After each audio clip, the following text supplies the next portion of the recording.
Olá, meus queridos irmãos e irmãs, uma boa tarde. Nós estamos aqui para transmitir essa linda aula neste sábado, dia 30 de março. Olha só, louvamos a Deus que estamos terminando esse trimestre, terminando este mês. E somos gratos a Deus por tudo que Ele tem nos proporcionado referente à família, né? Nós estamos falando sobre famílias, um trimestre que eu entendo que foi e é de edificação para as nossas vidas, para o nosso crescimento, para os nossos relacionamentos. E de uma forma absoluta, Deus quer nos trazer entendimento para que nós não sejamos ignorantes daquilo dos propósitos de Deus para a minha família e a sua família. E nessa tarde nós louvamos a Deus por esse ciclo, por esse momento, né? E já aguardando a próxima lição. E estamos felizes por isso. Estou feliz também pela sua vida, pela sua companhia, pela sua dedicação e fidelidade. Permita-me fazer uma oração. Pai, em nome de Jesus eu quero orar com os meus irmãos, para que a sua bênção nunca falte nas nossas vidas. Que os pilares do nosso casamento, como o amor, a responsabilidade, elas possam ser peças fundamentais, Senhor, e necessárias. E enche o nosso coração, cuida da nossa alma. Meu Pai, que o Senhor possa nos ajudar, que a presença do Senhor seja evidente nas nossas vidas, evidente na vida dos nossos filhos, evidente na vida da nossa descendência. Abençoa os meus irmãos e irmãs, abençoa, meu Pai, os meus amigos, que sempre têm contribuído e participado dessa escola bíblica, e assim eu agradeço em nome de Jesus. Eu quero também agradecer ao pastor Washington, que é o nosso pastor aqui da Assembleia de Deus do Jardim Alvorada, ao nosso pastor presidente, pastor Antônio Campassi, do Ministério de Vila Alzira, nosso ministério. E eu sou grato também a todos os ministros que têm nos apoiado, que têm participado desse ministério. Não posso deixar também de agradecer ao Diogo, toda a equipe de áudio e visual, que sempre tem nos ajudado, sempre tem nos fortalecido para transmitir esta aula. A lição de hoje, a lição de número 13, que é a última lição desse trimestre, nós vamos falar sobre personagens bíblicos que salvaram suas famílias. Nós vamos falar um pouco de Noé, nós vamos falar um pouco de Josué, e terminar falando um pouco de Raabe.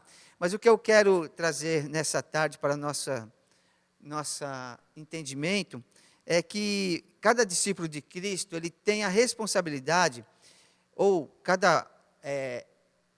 vamos dizer assim, cada sacerdote, ou seja, os pais, as mães, nós temos a responsabilidade de procurar conduzir a nossa família à salvação em Cristo, no poder e na orientação do Espírito Santo. E aí nossa família será uma família constituída com princípios, com ética, moral, e sempre terá um crescimento e um elevo espiritual. E é o Senhor que vai produzir isso na minha vida e na sua vida, esse bom senso, né? Isso será entalhado em nossos corações, em nossas mentes, e isso vai servir para a nossa vida e para que nós possamos orientar outras pessoas, ou seja, nossos filhos, as pessoas das nossas voltas, e se houver a necessidade, também nós ajudarmos outras pessoas segundo as suas necessidades e aquilo que o Senhor vai colocar nos nossos corações. Então, nossos textos de referência, eles se encontram em Josué 24, que diz assim: porém, se você vos parecer mal aos vossos olhos, servir ao Senhor, escolhei hoje, a quem servais? Os deuses a quem serviram os vossos pais, que quando estavam além do rio, ou os deuses dos amorreus, em cujas terras habitais? Aí ele fala assim, porém, Josué falando, eu e a minha casa serviremos ao Senhor. Foi uma decisão, eu e minha casa serviremos ao Senhor. Hebreus capítulo 11, verso 7 diz assim, pela fé Noé foi divinamente avisado das coisas que ainda não se viam, temeu, e para a salvação da sua família, preparou a arca pela qual condenou o mundo e foi feito herdeiro da justiça que é segundo a fé. Hebreus capítulo 11. E em Hebreus diz assim no verso 31. Pela fé, Raabe, a meretriz, não pereceu com os incrédulos, acolhendo em paz os espias. Então nós vamos ver 3 exemplos aqui, que eles tiveram, e que nós vamos prestar atenção nessa tarde, de atitudes e decisões que vai salvar você e toda a sua família. São exemplos, né? Então, que na nossa introdução, Josué indaga o povo e toma uma decisão pela sua família. Noé não salvou o mundo, mas construiu a arca e salvou a sua família. Raabe não salvou toda a população de Jericó, mas salvou a sua família ao crer em Deus. Então, só nessa introdução, eu já observo que são decisões pessoais, são decisões que vão influenciar a sua família para a salvação, para um bom modo de viver, para que tenha paz, serenidade e tranquilidade no segmento das nossas vidas familiares. Isso é um princípio de conduta. Qual é a conduta? Quem tem que governar a sua família é você. Aqui nós vemos que quando Josué indaga o povo, e ele toma a decisão pela sua família, porque o povo ainda estava de uma situação meio disperso, meio confuso, e servindo alguns ídolos. E ele fala assim, vocês querem continuar essa conduta diante de Deus, diante de Yahvé, o Todo-Poderoso? E ele fala assim, vocês tomem a sua decisão, porém eu e minha família serviremos ao Senhor. E quando nós lemos o texto lá de Josué capítulo 24, nós vemos que o povo recua e fala, não, nós vamos servir ao Senhor. O mesmo que nós vemos aqui de Noé, era algo inusitado e novo, que poderia ser muito difícil, mas ele confiou quando o Senhor falou para ele fazer a arca. Ele acreditou naquela palavra. Aparentemente era algo impossível e difícil, mas ele colocou a sua fé, a sua esperança nisso e deu certo. Demorou muitos anos, sim, mas ele assim fez e foi abençoado ele e sua família. Raabe, ela não salvou todo Jericó, a população de Jericó, mas a sua família foi salva pela conduta dela, de guardar os espias, de estar ali junto com eles. Então, quando nós fazemos uma reflexão, Josué toma decisão pela sua família. Então, o que nós temos que entender? Ele sabia que não podia tomar a decisão unilateral, ou seja, por todo Israel, mas ele tomou a decisão pela sua família. E ele aconselha que eles façam o mesmo, esperando que, é claro, uma resposta. Por isso que ele falou, ele lançou a palavra e esperava a resposta do povo. Ele disse, eu e minha casa serviremos ao Senhor. Então, nós vemos aqui que foi uma tomada de decisão pessoal. E falando em tomada de decisão pessoal, eu quero trazer uma palavra para você nessa tarde. Talvez você tenha que tomar uma decisão e você esteja com dúvida.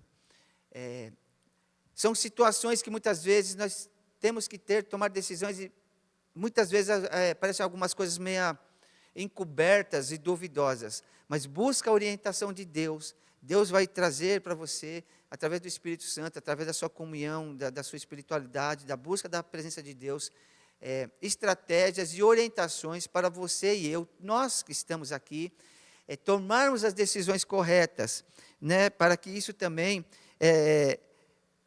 Quando nós tomamos essas decisões, nós estamos assumindo o primeiro lugar do nosso compromisso, da nossa responsabilidade. E Josué dá o exemplo de vida, né? E exemplo de vida não é garantia que será seguido, mas é uma consciência que deve ser cumprido. Ele sabia disso, e acho que essa reflexão para nós, ela é muito importante nesta tarde. Devemos ter em mente que as armas da nossa milícia não são carnais, mas sim poderosas em Deus para destruir as fortalezas. Então, a minha decisão e a sua decisão, elas se tornarão fortalezas para destruir aquelas artimanhas, né, do inimigo ou das situações que estejam à nossa volta. Então, o que eu tenho que entender nessa tarde? Que Josué, na qualidade de líder, ele sabia que ele poderia influenciar o povo a voltar-se para Deus. Você e eu, na qualidade, na responsabilidade da liderança da nossa casa, da nossa família, nós temos que saber influenciar nossa família por esses princípios de serenidade, de responsabilidade, de ter uma família unida, uma família que seja salva das adversidades, das coisas que estão à volta do mundo, das influências, para que seja uma família sadia, próspera e abençoada. Então, nós vemos aqui essa questão da responsabilidade. E o que nós entendemos aqui é a tomada de decisão também coletiva.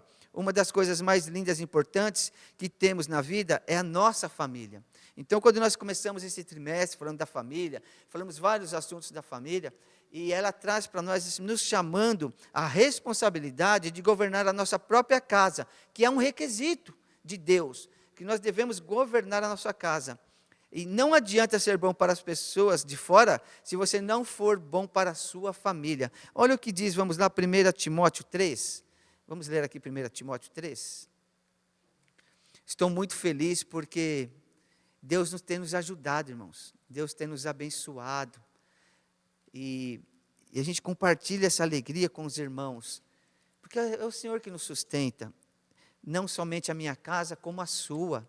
Então, é Ele que nos dá orientações, que tem nos abençoado. 1 Timóteo, capítulo 3, verso 4 e 5 diz assim: ou bispo, ou obreiro, ou presbítero, pastor, irmão, sacerdote, veja bem, deve também governar bem a sua própria família, sabendo educar seus filhos a lhes serem submissos em todo respeito.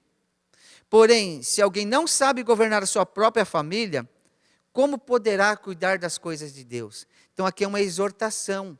Então nós vemos aqui que nós temos que saber governar a nossa própria casa, a nossa própria família. Então, ser educado e respeitoso com as pessoas de fora, não faz isso, e não faz isso com a sua família. Ou se você não faz isso com a sua família, você está cometendo um erro. Não adianta ganhar o mundo inteiro e perder a sua própria casa. Eu vou falar uma coisa muito rápida aqui, para a nossa reflexão. Nós temos que ter muito cuidado com as palavras que nós lançamos. Nós temos que ter muito cuidado com os nossos comportamentos, para que não crie traumas, para que a palavra mais correta, acho que nesse momento é essa: não cometa os mesmos erros que cometeram com você.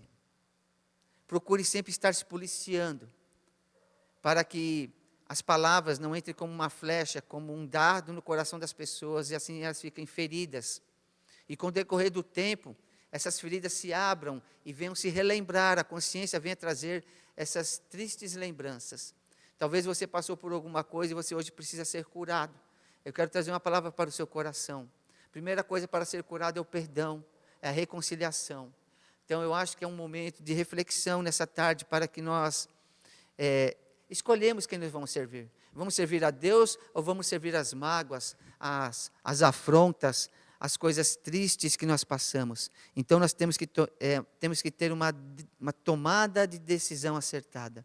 Então isso, nós devemos fazer o que? Essa escolha ela deve ser feita de uma forma consciente, com lucidez, e de uma forma espontânea, sem coação. Então todos nós temos o direito do livre-arbítrio, da questão da escolha. Eu e você, nós temos o poder da decisão. Só que cada um de nós dará conta de si mesmo, das nossas decisões. E aí que está a questão. Então, as nossas decisões têm que ser acertadas, pois todos nós seremos chamados à prestação de conta. Olha que prestação de conta é uma coisa difícil. É a situação da semeadura, né, do que nós plantamos e o que nós vamos colher. Então, é algo de nós pensarmos e mudarmos alguns dos nossos comportamentos, né?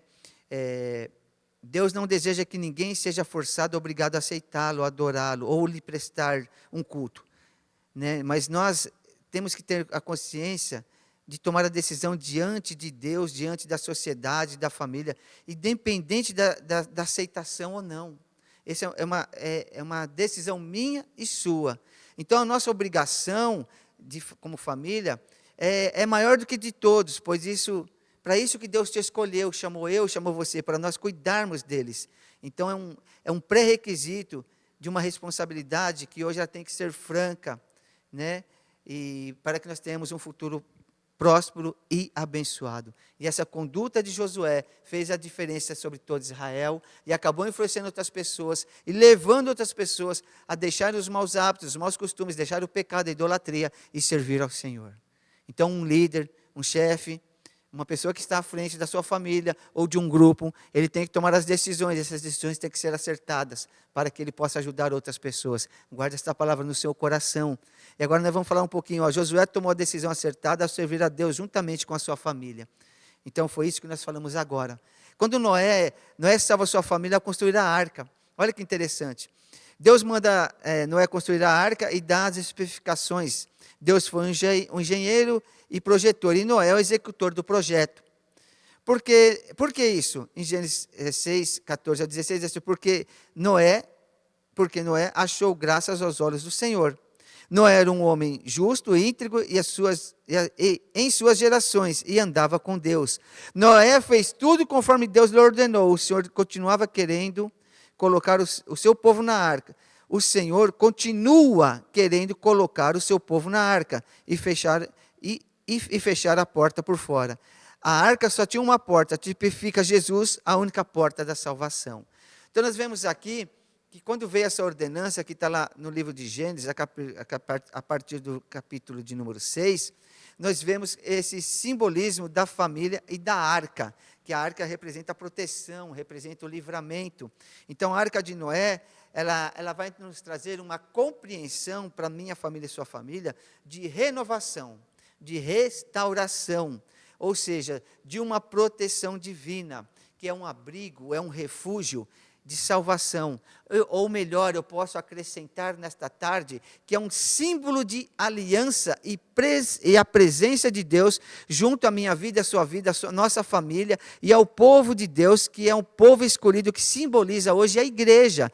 Então nós vemos aqui que representa também um lugar onde se guarda preciosidades, tesouro, riquezas e joias. É a questão da família. A família, a minha família, a sua família, esse sim, nós temos que preservar, pois é o nosso tesouro, é a nossa riqueza e as nossas joias. Eu passei por algo muito interessante, quarta-feira, numa das minhas visitas, eu tive a oportunidade de conhecer uma mamãe lá no hospital. E ela está com 2 bebês prematuros, e ela falou assim: esses aqui são os meus valentes. Eu falei: são valentes? São valentes. E eu conversei um pouco, eu fiquei um período conversando com essa mãe. E eu vi assim, algo muito forte nela, assim, da questão do amor, na questão da proteção, na questão de que eu percebi que aquelas crianças, mesmo sendo prematuras, né, nasceram de 6 meses, elas estão sendo cuidadas, e totalmente, ao mesmo tempo frágeis, ao mesmo tempo valentes, porque estão ali, né, e aquela mãe ali cuidando, porque ali é o tesouro dela, é a riqueza dela, é as joias dela, independente da outra filha que ficou em casa, que já é um pouco mais velha, mas esses 2 bebês, para ela, agora é algo novo, e ela falando assim de fé, de esperança, de confiança em Deus, e eu observando aquilo, e na hora que nós estávamos conversando, aí veio a fisioterapeuta fazer fisioterapia naqueles bebês, 2 bebês muito pequenininhos, pequenos, e eu fiquei observando, aí lógico, eu dei o lugar, a fisioterapeuta veio 2 para cuidar daqueles bebês, e eu fiquei muito pensativo nisso, porque a família, independente das situações, é uma situação delicada, de muito cuidado. Por que eu estou trazendo isso?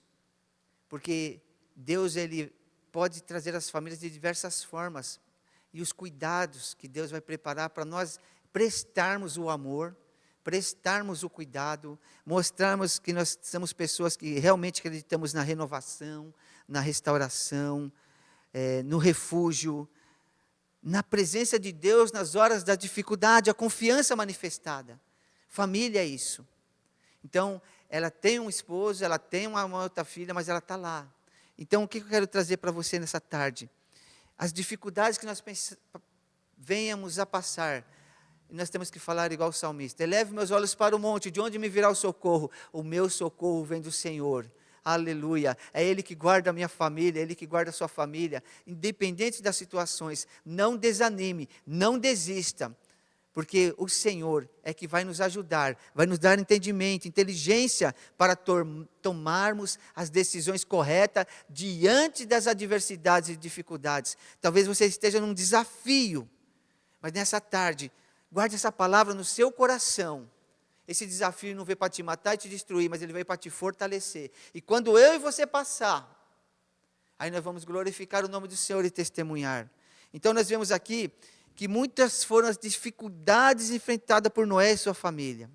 Não foi fácil ter paciência diante dos contrários, dos murmuradores, dos zombadores, porque a Bíblia diz que foi 120 anos para construir a arca, e aí muitas pessoas estavam ali zombando, murmurando, desacreditando. Não foi fácil salvar a sua família diante de uma sociedade que oferece todos os tipos de pratos, de manjares, de iguarias. Não foi fácil construir a arca, a construção cerca de 100 anos. A arca era um tipo de cruzeiro que tinha 3 andares dividido em vários compartimentos. Noé já estava com 600 anos de idade quando começou o dilúvio. Você imaginou isso? Um projeto que nunca foi visto, nunca foi imaginado, mas foi projetado no coração de Deus para que um homem construísse a arca, que essa arca ia ser a preservação da humanidade. Uau! Nós sabemos a história da arca. Então, o que eu quero dizer para você, se você tiver alguma dúvida, abra sua Bíblia, começa a ler Gênesis capítulo 6, e você vai conhecer toda essa história, todo o panorama dessa história. Então, quais eram os desafios? Era colocar toda a família na arca. Noé tinha uma preocupação, Noé sabia que toda a sua família corria risco de perder a vida. E o que eu posso aprender? Hoje sabemos também que toda a nossa família está correndo risco de perder sua vida física e espiritual, enquanto estamos vivendo nos dias de Noé, que fala lá em Mateus capítulo 24. O que fala em Mateus? Por que Jesus falou isso? Mateus capítulo 24. Vamos lá? Mateus 24. Lição maravilhosa, né? Eu fico entusiasmado, a palavra é essa. 34, Mateus 24, do 37 ao 38. Como aconteceu nos dias de Noé, assim se dará por ocasião a chegada do Filho do Homem. Porque nos dias que se antecederam ao dilúvio, o povo levava a vida comendo, bebendo, casando-se e se oferecendo em matrimônio até em que Noé entrou na arca. E as pessoas nem notaram até que se chegou o dilúvio e levou a todos. Assim ocorrerá na vida do Filho do Homem. Aqui Jesus está falando sobre a volta dele. E o interessante é que ele fala assim: 2 homens estarão na lavoura, um será arrebatado e outro deixado. 2 mulheres estarão trabalhando no moinho, uma será arrebatada e outra ficará para trás. Por isso, vigiai, porque não sabeis em que dia vem o Senhor. E aí é uma alerta para a minha vida e a sua vida. Nós devemos estar atentos, porque nós estamos vivendo dias difíceis. E essa palavra também ela vem de encontro para que nós, diante de uma sociedade corrupta, cheia de imoralidade, cheia de maldade e violência, nós sabemos separar as coisas para que nós tenhamos uma vida realmente separada, santificada para o Senhor. Então a arca simboliza hoje a busca pela espiritualidade e pela conservação do altar com Deus, e a sinceridade e a fé em Deus. Esse é o simbolismo. Então, o que nós temos que fazer hoje, irmão Marco? É a separação do mundo para nossa santificação. E essa separação, ela vai trazer o quê? Proteção para o cumprimento das promessas de Deus na minha vida e na sua vida. Bendito seja Deus. Então, nós vemos aqui que hoje nós enfrentamos alguns tipos de dilúvio, que seja hoje do nosso século 21, né? Existem várias famílias que estão sendo destruídas, arrastadas, diante de tantas coisas que estão acontecendo, infidelidade, divórcios, violências domésticas, coisas que nós estamos vivendo, conteúdos sexuais, doenças emocionais, psicológicas, ideologia de gênero, aborto, abuso sexual, crimes, violências. Então, hoje é uma guerra, né, de tantas informações, de tantas verdades absolutas. São tantas verdades absolutas que hoje nós não conseguimos conversar com as pessoas, porque não é isso e pronto, eu não acredito naquele pronto. Então hoje nós estamos tendo até dificuldade de diálogo, de conversa, porque é o que nós estamos enfrentando, esse dilúvio de situações, e que geram muitas vezes esses intempéries. E qual a recomendação? Antecipar-se às crises. Prevenção. É fazer a nossa parte. A sabedoria nos manda planejar o nosso futuro. Então, que nós venhamos ter uma vida de planejamento, de cuidado, né? Porque o Senhor continua querendo colocar o seu povo na arca e fechar a porta por fora. O Senhor nos chama, nós temos um compromisso, né? Porque a arca só tinha uma porta, que tipifica o quê, irmão Marcos? Jesus, Ele é a única porta de salvação. A minha família, a sua família tem que ser edificada em Cristo, e nós servimos ao Senhor, bendito seja Deus. Então Noé, nós vemos aqui, que salvou toda a sua família da destruição. Eu acredito que esse seja um grande dos nossos desafios, né, nos dias de hoje. A família enfrenta o dilúvio em pleno século 21. Então nós temos muitas coisas para ajustar, muito cuidado. Um dos cuidados que eu tenho prestado atenção é nisso aqui. Isso daqui, o mundo, ele está, e é necessário, mas eu tenho acesso ao mundo, que cabe no meu bolso, cabe no seu bolso. Então hoje nós temos o acesso a tantas coisas boas, mas também, se nós não tomarmos cuidado, nós vamos ter acesso a muitas coisas más. Então, hoje o mundo, eu não preciso ir lá, ele está no meu bolso. Então, numa tela de um iPhone, eu posso desviar. Eu posso deixar as pessoas que estão comigo se perder. Então, eu acho que todo cuidado hoje é necessário, porque ele traz muitos benefícios e continuará trazendo. Não tem mais como fugir disso, não vamos ter que viver com isso. Mas nós temos que ter esse cuidado. E aí a questão de Raabe. Raabe foi uma coisa muito interessante. Raabe, ele preserva a sua família pela fé. Pela fé, Raabe, ela toma uma decisão muito interessante. Ao assumir nós vemos aqui que Raabe, ela faz um juramento aos espias por um sinal. Quando os espias foram, ela escondeu esses espias que foi enviado, eles foram a tarefa deles era ver a terra prometida com o propósito de conquistá-lo.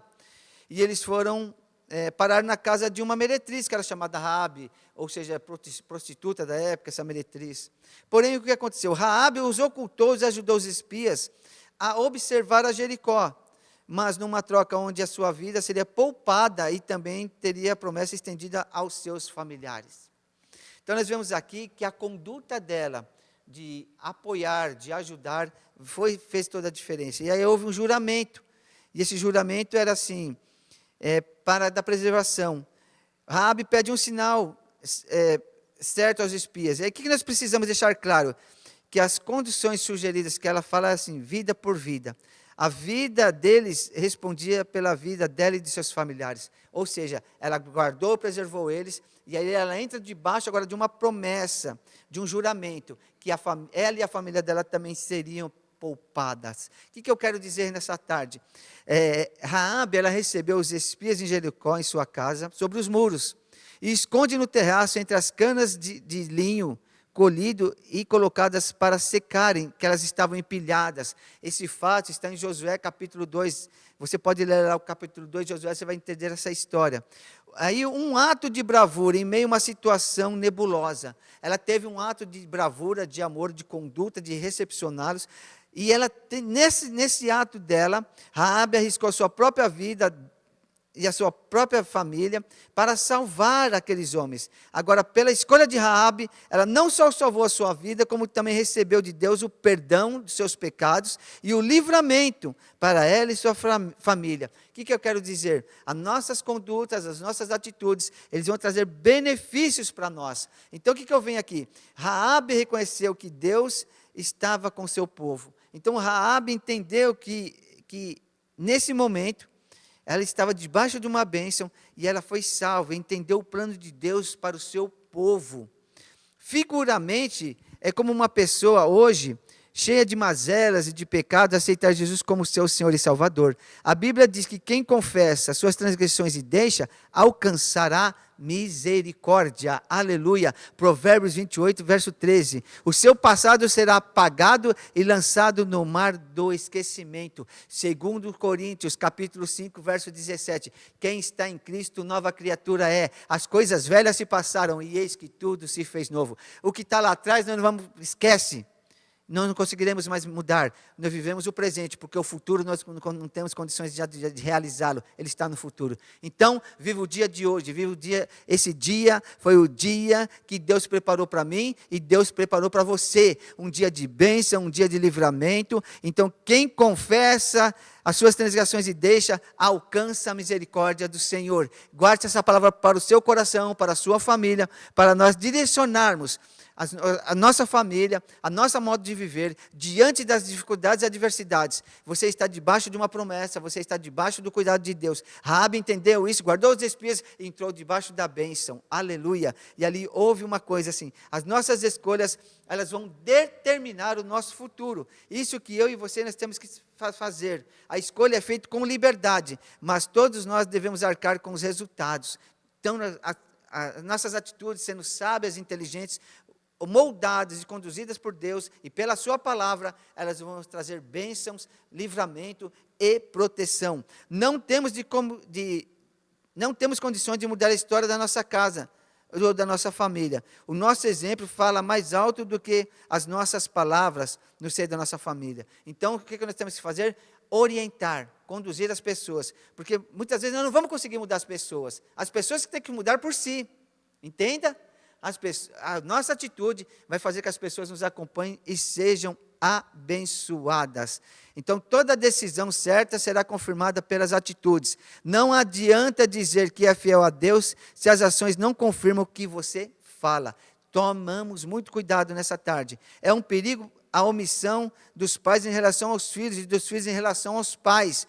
Não podemos ser relapsos ou desleixados em tomar decisão, em não tomar as decisões favoráveis à nossa família. Raabe tomou uma decisão favorável e a sua família entrou debaixo da bênção junto com ela. Então, o que nós aprendemos nessa tarde, na conclusão? Nós aprendemos com Josué, com Noé e Raabe, que nunca devemos negligenciar uma decisão tão importante. Que Deus nos dê graça para conservar a nossa decisão ao lado dele e levarmos nossa família aos pés do Senhor.